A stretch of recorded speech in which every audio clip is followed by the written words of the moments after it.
बुराड़ी के झड़ौदा वार्ड में sewer line का निर्माण कार्य जो कि पिछले करीब 4 वर्षों से जारी है, उसमें एक तो देरी और दूसरा निर्माण कार्यों में अनियमितता को लेकर शनिवार को क्षेत्रीय भाजपा नेता सुशील चौधरी दिल्ली जल बोर्ड सीवर लाइन विभाग के अधिकारियों के साथ मौके पर निर्माण कार्यों का जायजा लेने पहुंचे। झड़ौदा गांव, रमेश त्यागी कॉलोनी, हरदेव नगर और हरिजन कॉलोनी में निर्माण कार्यों में एक तो देरी होना और दूसरा अनियमितता भी देखने को मिली। ये दावा स्थानीय भाजपा नेता सुशील चौधरी के द्वारा किया गया। बताया जाता है कि निर्माण कार्य पिछले करीब 4 वर्षों से जारी है। कछुआ गति से निर्माण कार्य चलते हैं। यहाँ के स्थानीय लोगों को भारी परेशानियों का सामना करना पड़ रहा है। श्री चौधरी ने अधिकारियों को सही निर्माण करने का आग्रह किया और जल्द इस निर्माण कार्यों को निपटाने को लेकर कहा। तस्वीरों को देखकर आप अंदाजा लगा रहे होंगे कि ये गहरा गड्ढा जैसे कोई सुरंग हो। जी नहीं, ये सुरंग नहीं है बल्कि सीवर लाइन ही है। दरअसल बताया जा रहा है कि यह सीवर लाइन का निर्माण कार्य बहुत ही घटिया है। स्थानीय भाजपा नेता सुशील चौधरी ने आरोप लगाते हुए कहा कि यहां जारी निर्माण कार्यों में बड़ी धांधली हो रही है, जिसके चलते एक तो निर्माण कार्यों में देरी हो रही है और दूसरा निर्माण कार्यों में अनियमितता बढ़ती जा रही है। इस पूरे मामले को लेकर जब टोटल खबरें के वरिष्ठ संवाददाता राजेश खन्ना ने झड़ौदा वार्ड से भाजपा नेता सुशील चौधरी से बात करी, तो आइए सुनते हैं उन्होंने आरोप लगाते हुए क्या कहा। आज मैंने दिल्ली जल बोर्ड सीवर विभाग के अधिकारियों के साथ झड़ौदा गांव, रमेश त्यागी कॉलोनी, हरिजन बस्ती, आपका झड़ौदा पार्ट 2, हरदेव नगर 25 फुटा मेन रोड जो झड़ौदा की लाइफ लाइन होता है उसका दौरा किया।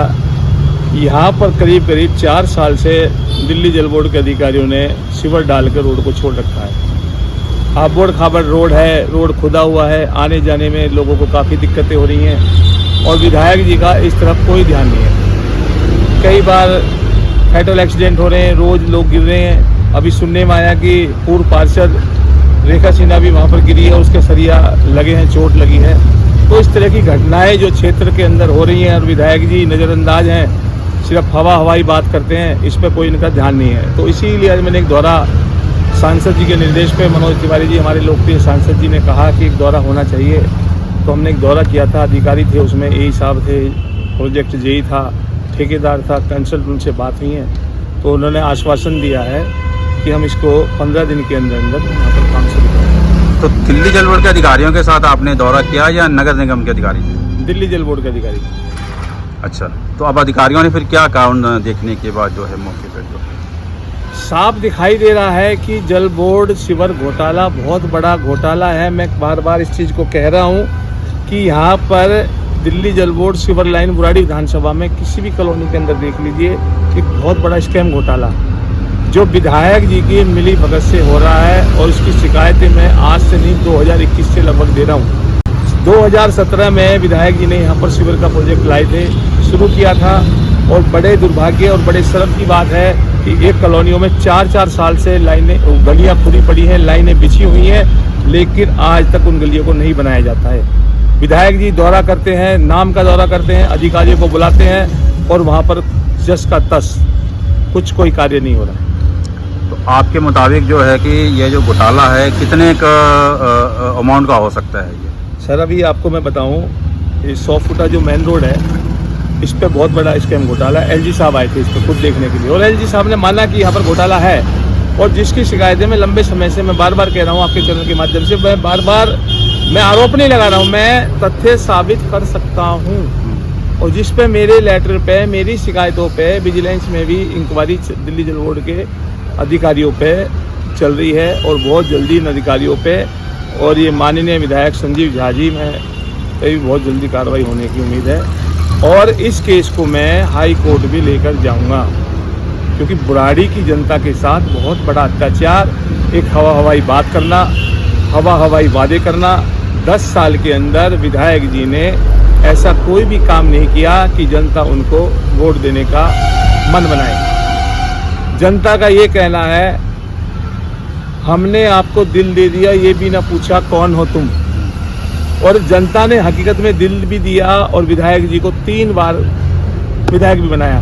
तो ये दिल दे रहा है, जो आदमी दिल दे रहा है वो वोट भी दे रहा है। लेकिन विधायक जी ने बुराड़ी की जनता के साथ में बहुत बड़ा विश्वासघात किया है और इसका जवाब अब की बार 2025 के चुनाव में जनता को देने जा रही है। और मेरा ये मानना अकेले का नहीं है, और मेरा ये भी कहना है कि विधायक जी समझ जाइए, बहुत अच्छा समय है आपके लिए।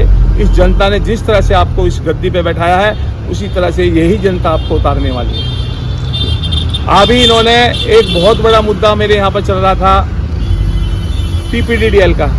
ये कहते हैं सांसद जी की बात DDA वाले नहीं सुनते हैं, बड़े हंसी का वो है विषय है। और बार बार इन्होंने वीडियो डाला है। मैं विधायक जी से पूछना चाहता हूँ कि TPDDL आपकी बात सुनता है ना? 10 साल से आप विधायक है ना जी, तो आपने इस विषय पे क्या कार्रवाई की है? आपने कितनी बार TPDDL के साथ लोगों को, RWA के लोगों को ले जाके बुराड़ी के लोगों की समस्याओं को, जो 65,000 जो कनेक्शन बताए जा रहे हैं, झूठ बोला जा रहा है, 3-3.5 हजार कनेक्शन जो पेंडिंग में पड़े हैं, उनके लिए आपने क्या कार्रवाई की? विधायक जी बताएं। विधायक जी बताएं कि जो पुस्ता आपने बनाया, इस पे घोटाले हो रहे हैं, रोज पुस्ता टूट रहा है, इस पे आपने फ्लड अधिकारियों के साथ में क्या घोटाला किया? मेरे पास प्रूफ है जी, मैं विधायक जी के खिलाफ प्रूफ दे सकता हूँ। एक प्रूफ मैंने अभी दिया है, जगतपुर गाँव का शमशान घाट, ऐसे सरिया हलाए तो सरिया टूटे, आप लोगों ने उसको न्यूज में दिखाया है। मैं इस भ्रष्ट विधायक जी से एक ही बात सभ्य के तौर पे कहना चाहता हूँ कि विधायक जी जनता से झूठ बोलना छोड़ दीजिए। अब ये मत कहिए कि सांसद जी ने क्या किया है, क्या नहीं किया है। आप अपना काम बताइए। सांसद जी का चुनाव हो चुका है, सांसद जी सांसद बन चुके हैं। बुराड़ी की जनता ने अपूर्व प्यार दिया है, पूरी लोकसभा के अंदर 70,000 से जीत करके गए हैं। तो ये उनका काम था, उन्होंने काम किया, इसलिए जनता ने उनको वोट दिया। बारी अब आपकी है। आप 90,000 वोट से जीते, 70,000 से आप यहाँ हार चुके हैं। ये जनता अब की बार आपसे सवाल पूछती है कि धरातल पे बताइए कि आपका क्या काम है। एक मेरा और सवाल है विधायक जी से, ये बुराड़ी हॉस्पिटल है, अभी इन्होंने कहा था एक वाक्य में यहाँ इब्राहिमपुर में 17 तारीख को कि अगर ये हॉस्पिटल ना होता तो यहाँ पे मौतें हो जाती कोरोना की। मैं विधायक जी आपके संज्ञान में आपकी याद दिला दूँ कि विधायक, पूर्व विधायक श्री कृष्ण त्यागी भाजपा के, उन्होंने नींव रखी थी। आप तो इसमें कुछ सुविधाएं भी नहीं दे पाए हैं, सिर्फ ये हॉस्पिटल एक डिस्पेंसरी बन के रह गया। जय श्री राम। आपको बता दें कि सुशील चौधरी लंबे समय से इस सीवर लाइन निर्माण कार्यों को लेकर अनियमितता का आरोप लगा रहे हैं और निर्माण कार्य की देरी में भी यह एक बड़ी वजह है। श्री चौधरी ने सांसद मनोज तिवारी को इस समस्या के बारे में अवगत कराया, जिसके बाद अधिकारियों ने क्षेत्र में निर्माण कार्यों का जायजा लिया और इन निर्माण कार्यों को जल्द निपटाने के लिए अधिकारियों से अनुरोध किया। टोटल खबरें दिल्ली से राजेश खन्ना की रिपोर्ट। या आप एक चीज बताइए, अगर किसी को हरी बीमारी कुछ भी हो जाए तो वो कहाँ जाएगा, किस रास्ते से निकले? आपने ये रास्ता भी छोड़ दिया, आपने इस रास्ते को भी छोड़ दिया।